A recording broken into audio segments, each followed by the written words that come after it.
भगवान श्री कृष्ण ने रथ पर बैठकर वहां गए जहां रुद्र देवता को बलि देने के लिए 20,000 राजाओं को कैद कर रखा था। वहां जाकर के गिरिव्रज में समस्त राजाओं को मुक्त किया। कैद से छूटे हुए राजा भगवान श्री कृष्ण को दर्शन कर रहे नेत्रों से, मानो नेत्रों से रूप का पान कर रहे। फिर हाथ जोड़ करके कहा, प्रभु आप साक्षात भगवान हैं, पुरुषोत्तम हैं।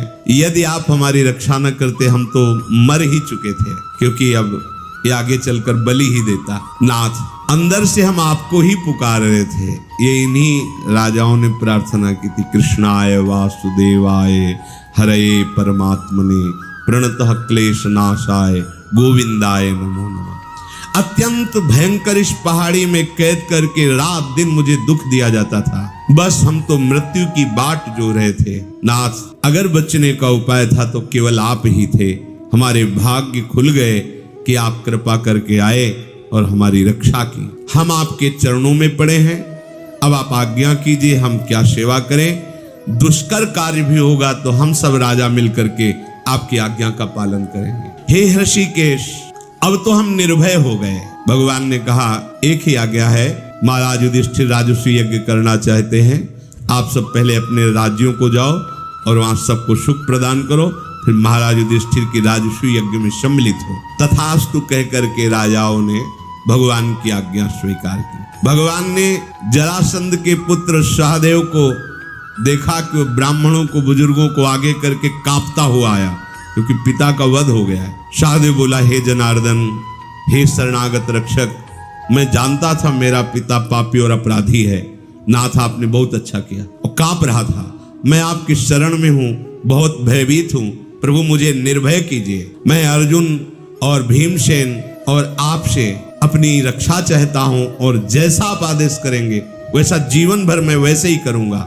भगवान ने कहा, बिल्कुल निर्भय हो जाओ। ये राज्य तुम्हारा, सुख समृद्धि तुम्हारी, और जाओ, मेरी आज्ञा है तुम अपने पिता का अंत्येष्टि संस्कार करो, फिर मेरे से बात करो। ऐसा ही किया। सहदेव ने उसको चिता में रखकर जो अंत्येष्टि क्रिया वो प्रसन्नता पूर्वक की। भगवान ने पुनः घोषित किया कि मगध देश का राजा ये जरासंध का पुत्र सहदेव ही होगा, और जो इसकी आज्ञा पर नहीं चलेगा वो मेरे द्वारा दंडनीय होगा, क्योंकि अभी बालक ही थे सहदेव। समस्त महात्माओं से पूजित होकर भगवान श्री कृष्ण इंद्रप्रस्थ पधारे। धर्मराज ने जो सुना कि भगवान श्री कृष्ण अर्जुन भीम आ रहे तो समझ गए विजय श्री प्राप्त हुई है। बड़े आनंदित हुए।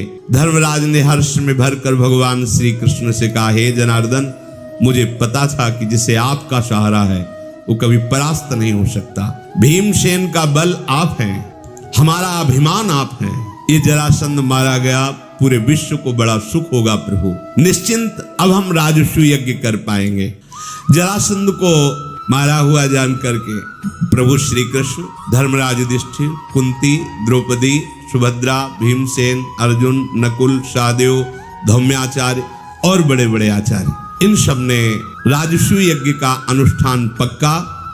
उत्तम तिथि, मुहूर्त, नक्षत्र और विविध प्रकार की सुख सामग्रियों का संचय और पूरे विश्व पर विजय, ये सब निर्णय किया गया। इस तिथि को हो सकता है, इस नक्षत्र को हो सकता है, पर अभी एक कार्य बकाया है, पूरे विश्व पर विजय प्राप्त करनी चाहिए। अर्जुन जी ने कहा, उत्तर दिशा हमसे रही। जितने मित्र राजा हैं उनसे भेंट लेना, और जितने शत्रु राजा हैं उनको परास्त करना। अर्जुन ने उत्तर दिशा में सब राजाओं पे विजय प्राप्त करके बहुत धन धान्य महाराज युधिष्ठिर जी को दिया। भीमसेन ने पूर्व दिशा के राजाओं पर विजय प्राप्त की। सहदेव ने दक्षिण दिशा के राजाओं पर विजय प्राप्त की। नकुल ने पश्चिम दिशा के राजाओं पर विजय प्राप्त की। इसके बाद भगवान श्री कृष्ण ने द्वारिकापुरी से बहुत वैभव इंद्रप्रस्थ मंगाया। अब तो हर्षोल्लास छा गया। पहाड़ के पहाड़ लगे हुए थे रत्न, पूरे विश्व पर विजय प्राप्त की। महाराज युधिष्ठिर ने विधि पूर्वक ब्राह्मणों का स्वागत किया। धौम्याचार्य, द्वैपायन भगवान, व्यासदेव जी और सब पूरा परिवार बैठ करके भगवान श्री कृष्ण की तरफ देखकर युधिष्ठिर ने कहा, श्री कृष्ण, आपकी कृपा से, आपके बल से अब कोई भी पृथ्वी पर ऐसा राजा नहीं जो हमें भेंट न दे। अर्थात सब अनुकूल हो गए। इतना धन, इतने पदार्थ हो गए कि हम बहुत काल तक यज्ञ कर सकते हैं, और मैं सब धन वैभव प्रजा और ब्राह्मण और ऋषियों की सेवा में लगाने के लिए ही एकत्रित किया है। अब आप आज्ञा कीजिए। तब भगवान श्री कृष्ण ने राजसूय यज्ञ के गुणों का विस्तार पूर्वक वर्णन करके कहा कि आप सम्राट पद के होने योग्य हैं, आप यज्ञ की दीक्षा लीजिए, हम सब लोग आपके सहयोग में हैं। ये बहुत बड़ी होती है, राजसूय यज्ञ कोई छोटा मोटा राजा नहीं कर सकता। युधिष्ठिर बोले, प्रभु मेरा संकल्प भी आप हैं, मेरी पूर्णता भी आप हैं। ये बहुत बढ़िया बात होती है। महाभागवतों के हृदय का संकल्प भी भगवत स्वरूप होता है, उसकी पूर्णता भी भगवान से ही होती है। मेरी सिद्धि भी आप है, मेरी साधना भी आप है, ये उत्तम बात। हे ऋषिकेश, जहां आप उपस्थित है वहां साधन सिद्धि सब आप ही होते हैं। भगवान श्री कृष्ण ने आज्ञा करी। राजसूय यज्ञ के लिए सामग्री जुटाई गई। पांडु कुमार योद्धाओं में श्रेष्ठ सहदेव को और मंत्रियों को भगवान ने आज्ञा की कि जितने भी ब्राह्मण आए हुए हैं उनके अनुसार जो जो सामग्री यज्ञ के लिए चाहिए आप सब वस्तुएं वैसे एकत्रित करें। धौम्याचार्य जी से जांच करा लें। इंद्रसेन, विशोक, अर्जुन का सारथी पुरु, ये मेरा प्रिय करने के लिए सुंदर सुंदर भोग सामग्री की व्यवस्था करेंगे, भोजन अन्न आदि की। जिसकी जो खाने की इच्छा है वही उसको दिया जाए। विभिन्न प्रकार के रस मिष्ठान तैयार कराए जाएं। तो आज जैसे लड्डू तो पहाड़ के पहाड़ बनाए गए थे, पूरा विश्व आएगा। युधिष्ठिर जी की बात श्री कृष्ण द्वैपायन जी से कि भगवान आपको पता है कि कौन ऋषि कितनी योग्यता धारण करता है, इसलिए आपको इस यज्ञ में प्रधान आचार्य और आचार्य रूप में किस ऋषि को कहां वरण करना है ये कार्य आप करें। सत्यवती नंदन भगवान व्यास देव जी ने ब्रह्मा का कार्य संभाला, प्रधान आचार्य का। और आए हुए जितने भी ऋषि मुनि थे, वसुपुत्र पैल, धौम्याचार्य और भी बहुत से ऋषि पधारे हुए थे जिनके नाम पूरे पेज की पेज लिखे हुए, उनको प्रणाम करके बस इतना ही कह देते हैं। सबको यथा योग्य यज्ञ में जहां जैसे जिस ऋषि की योग्यता के अनुसार वो भगवान व्यास देव जी ने चयन किया। सब राजाओं और ब्राह्मणों को जो निमंत्रण गया था सब भेंट लेकर के पधारे। शीघ्रगामी दूत के द्वारा दूर दूर देश से ब्राह्मण, ब्रह्म ऋषि, राज ऋषि सबको बुलाया गया। महाराज युधिष्ठिर का निमंत्रण पाकर कोई भी ऐसा नहीं था जो पहुंचा न हो, निमंत्रण गया और आया न हो, और कोई भी ऐसा नहीं था जो बिना भेंट के आया हो, सब भेंट लाए हुए थे। महाराज युधिष्ठिर ने भीमसेन, द्रोणाचार्य, धृतराष्ट्र, विदुर, कृपाचार्य, दुर्योधन आदि को बुलाने के लिए भीमसेन को भेजा कि तुम जाओ, सबके हाथ जोड़कर पैर छूकर बंदनी है सब यहाँ लाओ। नकुल और भीमसेन जाकर हस्तिनापुर में इन सबको प्रार्थना की। अब जब बुलाया जा रहा है तो दुर्योधन आदि को तो आना ही पड़ेगा, भले हृदय में जलन, जलन तो इतनी कि एसिडिटी की कोई दवा नहीं, इसे ईर्ष्या रूपी एसिडिटी, इतना जलन कि राजसूय यज्ञ करने जा रहे हैं, इतना वैभव। पांडु कुमार ने कुल हस्तिनापुर में जाकर के बताया कि जरासंध मारा गया, सब राजाओं पर विजय प्राप्त हुई, महाराज युधिष्ठिर राजसूय यज्ञ कर रहे हैं, आपको चरण छूकर निमंत्रण दिया है। भीष्मादि को सब तत्काल भीष्म जी, द्रोणाचार्य, कृपाचार्य, अश्वत्थामा ये तो प्रसन्न हुए, पर उदास होकर ही सही ये कौरव लोग भी तैयार हुए। धृतराष्ट्र जी को तो जैसा लग रहा होगा केवल भगवान ही जानते हैं कि वो चाहते थे हमारे पुत्रों की उन्नति हो, लेकिन ये तो खांडव प्रस्थ उजड़ा हुआ देश, वहां इंद्रप्रस्थ की रचना, इतना बड़ा राजसूय यज्ञ, उस यज्ञ में रण दुर्मद महापराक्रमी शिशुपाल भी आए हुए थे। बलराम जी, अनिरुद्ध जी, सारण, गद, प्रद्युम्न, शाम्ब, चारुदेश, उल्मुख, निषठ, ये सब वृष्णवंशी महारथी पधारे हुए थे। पांडु नंदन युधिष्ठिर के राजसूय महायज्ञ में सम्मिलित होने के लिए सब देशों के जब राजा उपस्थित हुए, विस्तार पूर्वक स्वस्ति वाचन प्रारंभ हुआ।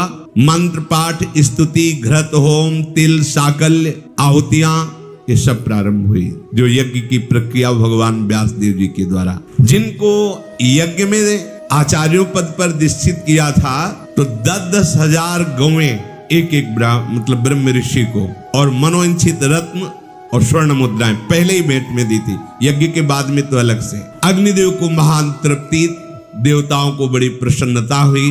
भीष्म जी ने धर्मराज युधिष्ठिर से कहा कि देखो, राजसूय यज्ञ में कोई भी किसी भी तरह से असंतुष्ट ना होने पावे, ये प्रधान नियम होता है, सबका आदर सत्कार करो। युधिष्ठिर जी ने कहा कि आपकी आज्ञा का अक्षरशः पालन होगा। अब जब पूजा के प्रथम पूजा श्रेष्ठ सिंहासन पर किस ऋषि को विराजमान करके पूजा की जाए इस सभा में? तो भीष्म जी से पूछा गया, वयोवृद्ध थे। महाराज युधिष्ठिर ने हाथ जोड़कर कहा, हमने तो यथोचित सबका आदर किया, अब अग्र पूजा और श्रेष्ठ पूजा सबसे श्रेष्ठ कौन इस सभा में है जिसकी की जाए वो आप निश्चित कीजिए। जो सब में महान हो, सबसे श्रेष्ठ हो, विद्या बुद्धि बल तेज में, तो राजसूय यज्ञ में उसकी अग्र पूजा का। पितामह ने थोड़ी देर मौन और शांत रहकर कहा, महापराक्रमी भगवान श्री कृष्ण ही सबसे अग्र पूजा के अधिकारी हैं। ये परम पूजनीय हैं।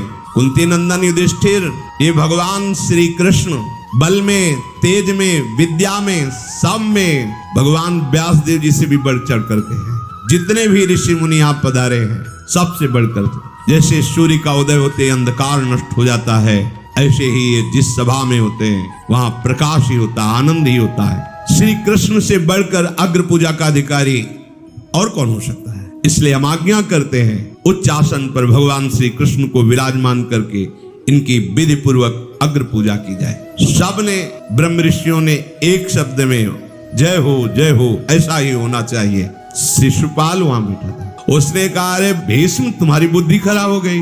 वो जो बोल रहा है भगवान की शक्ति से संपन्न भगवत पार्षद है, वो तो उसने द्वेष की लीला ली है, ऐसा कटु बोलता है। शिशुपाल बोला, बूढ़े हो गए हो, तुम्हारी बुद्धि काम नहीं कर रही। वो तो बहुत कड़ुआ बोला इसको अग्र पूजा का, अरे ये विपरीत आचरण तुम्हारी बुद्धि में कैसे आ गया भीष्म? तुम स्वार्थवश होकर कृष्ण का पूजन कर रहे हो।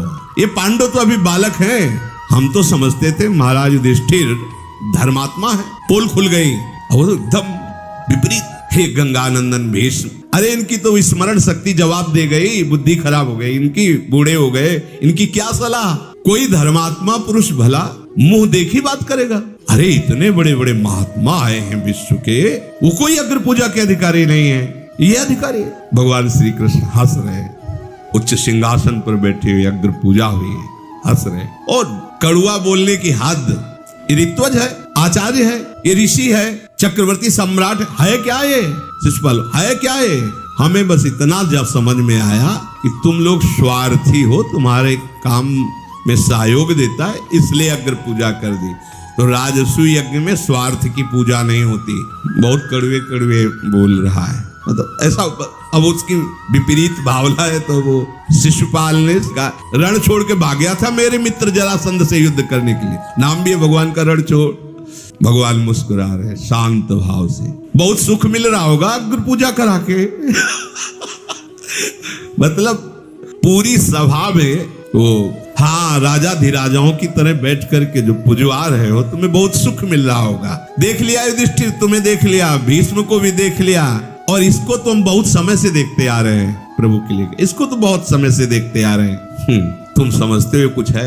युधिष्ठिर जी एकदम खड़े हुए शिशुपाल के पास गए, हाथ जोड़ के कहा कि देखो ऐसे शब्द मत बोलो, राजसूय यज्ञ में शांति प्रदान होती है, और आप ऐसे वचन बोल रहे हो जो बहुत ही आपका मंगल करने वाले हैं। भीष्म जी के लिए आपने ऐसे शब्द बोले, अरे वो धर्म तत्व के परम प्रवीण ज्ञाता है, ऐसे शब्द तुम्हें बोलने ही नहीं चाहिए। देखो यहाँ भरी सभा में बड़े बड़े ऋषियों ने स्वीकार किया है कि श्री कृष्ण अग्र पूजा के अधिकारी हैं। चेदिराज श्री कृष्ण के यथार्थ स्वरूप को भीष्म जैसे महापुरुष ही जानते हैं, तुम्हें ऐसे शब्द नहीं बोलने चाहिए। भीष्म जी ने कहा, भगवान श्री कृष्ण संपूर्ण जगत में सबसे बढ़कर के हैं, सब ऋषि मुनि महात्मा ब्रह्म जो भी हैं सब इन्हीं के चरणों की उपासना करते हैं। ये अग्र पूजा के अधिकारी नहीं, ये अनुनय विनय के अधिकारी नहीं, तो कौन है? युधिष्ठिर मत समझाओ इसको, ये समझ नहीं पाएगा। अरे योद्धाओं की भुजाओं में जो बल होता है इन्हीं से आता है, भीष्म जी कह रहे, प्रभु से ही आता है। कोई सभा में ऐसा नहीं जो विश्व से भूपाल ना आया हो, और कोई भूपाल ऐसा नहीं जो श्री कृष्ण तेज से प्रभावित न हो, खड़ा होके बोले किसमें इतना बल है कि श्री कृष्ण के सामने सर ऊंचा कर सके। महाबाहु श्री कृष्ण केवल हमारे ही नहीं पूजनी, तीनों लोकों में कोई ऐसा नहीं है जिसके द्वारा ये पूजनी ना हो। ये विष्णु कुल भूषण परब्रह्म परमात्मा है, ये श्री कृष्ण अपने स्वरूप में प्रतिष्ठित रहते हैं। हम ऐसे नहीं बोल रहे, हमने ज्ञान वृद्ध महात्माओं का संग किया है, बड़े बड़े संतों का संग किया है और जीवन भर आराधना की, उसके अनुभव से कहता हूं श्री कृष्ण त्रिलोकी में सर्व पूजनीय हैं। जन्म काल से लेकर अभी तक और अनंत काल से लेकर के अभी तक इनकी महिमा ही महिमा प्रकाशित हुई है। चेदिराज, तू क्या समझता मैं किसी कामना से युक्त होकर श्री कृष्ण को अग्र पूजा का अधिकारी साबित किया है? नहीं नहीं, बार बार विचार करके शास्त्र और संतों से सम्मति तब ही हमने निर्णय किया है कि श्री कृष्ण ही अग्र पूजा के अधिकारी हैं। इनका यश, इनका शौर्य, इनकी विजय इनके चरणों में लौटती रहती है। तुम इनको क्या समझते हो? गुणों की दृष्टि में कोई वयोवृद्ध ऐसा नहीं है महापुरुष जो इनके गुण का अनुसरण न करता हो। अर्थात कोई कितना भी बड़ा महात्मा हो, श्री कृष्ण की कृपा प्रसाद से ही वो सद्गुणों को प्राप्त होता है। वेद वेदांगों का ज्ञान श्री कृष्ण जैसा किसको होगा, क्योंकि चारों वेद इन्हीं की श्वासों से प्रकट हुए हैं। दान, दक्षता, शास्त्र ज्ञान, शौर्य, लज्जा, कीर्ति, बुद्धि, विनय, श्री, धृति, तुष्टि, पुष्टि, ये सब श्री कृष्ण के अंश में विराजमान है। ये अर्घ पाने योग्य नहीं, अग्र पूजा के योग्य नहीं। तेरी जबान नहीं गलित हो गई ऐसा बोलने पर भीष्म जी ने?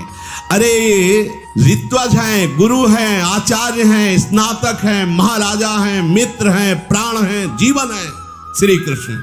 भीष्म जी कह रहे श्री कृष्ण संपूर्ण जगत की उत्पत्ति है, चराचर जगत के पालनहारे हैं, चराचर जगत को लय करने वाले हैं। ये ही अव्यक्त प्रकृति सनातन कर्ता, संपूर्ण भूतों के स्वामी भगवान अच्युत श्री कृष्ण से बढ़कर कौन हो सकता है? महातत्व, अहंकार, मन सहित 11 इंद्रिया, आकाश, वायु, तेज, जल, पृथ्वी, जरायु, अंडज, स्वेदज, उद्भिद, ये सब प्राणी इन्हीं के अंश से प्रकट हुए हैं। तुझे क्या बताऊं, तेरी समझ ठीक नहीं है। चंद्रमा, सूर्य, नक्षत्र, ग्रह, दिशा, विदिशा, अग्निहोत्र, गायत्री, राजा, नदी, समुद्र, नक्षत्र, तेजोमय पदार्थ, पर्वतों में मेरु, पक्षियों में गरुड़, देव लोक में इंद्र, सब इन्हीं के अंश से प्रकट है। तू क्या समझता है? जब भीष्म जी ऐसा समझाने लगे, भगवान की बड़ी महिमा का गान, क्योंकि वो परम ज्ञानी है, शिशुपाल बोला, अरे भीष्म, तुम चाहे जितना बोल लो, मुझे पता है तुम्हारी बात पर ना हमारा विश्वास बढ़ता, ना हमें कोई लज्जा आ रही है, क्योंकि समझते हैं तुम ऐसे हो जैसे एक नाव के पीछे दूसरी नाव बांध दी जाए, वो चलती रहे, जैसे एक अंधे के पीछे दूसरा अंधा चलता रहे। मैं अंधा नहीं हूं। मूर्ख से मूर्ख मनुष्य भी जानता है कि श्री कृष्ण क्या है। शिशुपाल ने कहा, गाय चराने वाले से बस वही है। तुम बुद्धिमानों में श्रेष्ठ कहते हो, समस्त जगत का ईश्वर है, ये तुम्हारे कहने से ईश्वर हो जाएगा? मेरी दृष्टि में तुम सब झूठे हो, तुम सत्य का पालन नहीं करते, क्योंकि सत्य को नहीं जानते हो। निश्चय ही तुम्हारी प्रकृति अब अधमता को प्राप्त हो रही है। पांडवजन, हम तो समझते थे तुम धर्मात्मा हो, लेकिन अब इस समय मैं निर्णय कर रहा हूं कि तुम्हारी बुद्धि अधर्म में युक्त हो गई है। शिशुपाल बड़ा कलुआ बोल रहा था, एक एक अक्षर में कटुता थी। भीमसेन दांत पीसते हुए, ओठ चबाते हुए खड़े हुए, वैसे ही विशालकाय अब तो और फूल गए क्रोधावेश में, मानो आंखों में खून उतर आया हो। सब राजाओं के देखते देखते खड़े होकर ताल ठोकी, माथे में भ्रकुटी तन गई और दांतों को पीसते हुए उछल करके शिशुपाल के पास पहुंचने की चेष्टा की। भीष्म जी ने रोक दिया, जैसे महेश्वर ने कार्तिकेय को रोक दिया हो। भीष्म पितामह ने कहा, बिल्कुल नहीं, बिल्कुल नहीं, तुम्हें क्रोध करने का अवसर नहीं, शांत हो जाओ। भीष्म जी के पकड़ने पर भगवान श्री कृष्ण के इशारे पर भीम शांत हुए, नहीं तो ऐसा लग रहा था कि राजस्वी यज्ञ में अब तो बड़ा कलह युद्ध हो जाएगा। भीमसेन को कुपित देखकर हंसता हुआ शिशुपाल बोला, छोड़ दो भीष्म, छोड़ दो इस भीम को, ये बहुत खाने वाला आज समझेगा कि हमारी मार इसके ऊपर कैसे पड़ेगी। बुद्धिमान कुरुकुल तिलक भीष्म ने भीम से समझा, बिल्कुल नहीं, इस समय इसकी बुद्धि बिगड़ी हुई है, तुम्हारे द्वारा मारा नहीं जा सकता, तुम लोग जानते नहीं हो, ये तुम्हारे द्वारा मारा नहीं जा सकता। तो भीमसेन ने कहा, क्यों नहीं मारा जा सकता? बलपूर्वक मारेंगे इसे? नहीं मारा जा सकता। ये दमघोष का पुत्र शिशुपाल जब उत्पन्न हुआ था, उस समय इसके 3 आंखें थी, एक भाल में भी थी और एक यहाँ थी, और 4 भुजाएं थी। और जब प्रकट हुआ था तो गधे की तरह, जैसे दुर्योधन रो रहा था ना, ऐसे ही रेक रहा था। इसके माता पिता सब भय से थर्रा उठे, 3 नेत्र, 4 भुजाएं और रोने का ध्वनि जो वो गर्दभ की तरह, और बड़ी ही भयानक आकृति लग रही थी। पत्नी, पुरोहित, मंत्री सहित चेदिराज का हृदय बड़ी चिंता में मोहित हुआ। उस समय आकाशवाणी हुई, राजन चिंता मत करो, ये बहुत बलवान और श्री संपन्न होगा तुम्हारा पुत्र, डरो मत, इस पुत्र का पालन करो, इसकी अभी मृत्यु आई नहीं है, इसकी मृत्यु का कारण कोई साधारण शस्त्र नहीं होगा, कोई साधारण राजा इसे मार नहीं सकेगा। आकाशवाणी ऐसा कहकर अंतर्हित हुई तो माता के हृदय में बड़ा स्नेह उमड़ा कि मेरे पुत्र को कौन मार सकता है, ये मुझे अगर पता हो जाए तो मैं बचाने का उपाय कर सकती। तो हाथ जोड़ा और कहा, जिसने आकाशवाणी कही है वो मेरे प्रश्न का उत्तर दे, कौन बनेगा इस पृथ्वी में मेरे पुत्र की मृत्यु का हेतु। तो आकाशवाणी हुई, जिसकी गोद में इसके जाने पर इसकी दोनों भुजाएं कटकर गिर जाएं और तीसरा नेत्र गायब हो जाए, वही उसे मारेगा। आकाशवाणी बंद हो गई। अब तो सब देशों के राजाओं को निमंत्रण किया गया और सब आश्चर्यचकित देखने के लिए आए। 4 बाह 3 आंख वाला बालक कैसा होता है, सब देखने के लिए आए और निमंत्रण भी गया था। और निमंत्रण इसीलिए गया था कि सबकी गोद में डाल के देखेंगे। चेदिराज ने अपने घर पधारे हुए सभी नरेशों का यथायोग्य सत्कार किया और एक एक की गोद में, किसी की गोद में जाने पर कोई परिवर्तन नहीं हुआ। बड़ा सुख मिला मां को। अब द्वारिका से भगवान श्री कृष्ण और बलराम भी अपनी बुआ के यहाँ आए थे, जैसे कुंती बुआ ऐसे ये बुआ। बलराम जी श्री कृष्ण ने प्रणाम आदि किया तो श्रुतश्रवा नाम था, श्रुतश्रवा। उन्होंने गले लगाया और कैसे हो, अच्छे हैं, तो तुम भी गोद में लो। महादेवी श्रुतश्रवा ने बड़े प्रेम से अपने पुत्र को बलराम की गोद में डाला, कोई परिवर्तन। जे ही श्री कृष्ण की गोद में डाला तो दोनों बाहें कट के गिर गई और तीसरी आंख भी धस गई और ऊपर त्वचा हो गई। अब तो भयभीत होकर रो पड़ी और भगवान श्री कृष्ण के चरण पकड़ लिए। तुम हमारे पुत्र के समान हो, हमारे पुत्र की रक्षा करोगे, ऐसा वरदान दो। मैं भीख मांगती हूँ अपने पुत्र की जीवन रक्षा की। और देखो, हमने सुना है तुम संकट में पड़े हुए प्राणियों की रक्षा करते हो। हे कृष्ण, तुम भयभीत को अभय प्रदान करते हो। आप संबंध के नाते ही सही मुझे वर प्रदान करो, वचन दो। उन्होंने कहा, तुम डरो मत, मुझसे कोई भय नहीं। क्या चाहती हो आप, संभव हो या असंभव, मैं तुम्हारी आज्ञा का पालन करूंगा। बोलिए आप क्या चाहती हो। तो हे यदुकुल तिलक श्री कृष्ण, मेरे शिष्यपाल से अपराध बन जाए तो क्षमा कर देना, मेरा मनोवांछित यही वरदान है। तो उनका बुआ, तुम्हारा पुत्र दोषों के कारण मेरे द्वारा यदि वध योग्य 100 अपराध करेगा, तुम एक अपराध की बात कहते हो, 100 अपराध तक मैं उसे बिल्कुल नहीं मारूंगा, वचन देता हूं। तुम अपने मन में निश्चित कर लो कि एक अपराध नहीं, 100 अपराध तक मैं इसे क्षमा करूंगा। उन्होंने सोचा 100 अपराध काहे को करेगा, बड़े प्रसन्न हुए। तो भीष्म जी कहते हैं, भीमसेन तुम उच्च को मत, ये तुम्हारे कब्जे में आने वाला नहीं है, इसे मार सकते हैं तो सिर्फ श्री कृष्ण मार सकते हैं, इसलिए शांत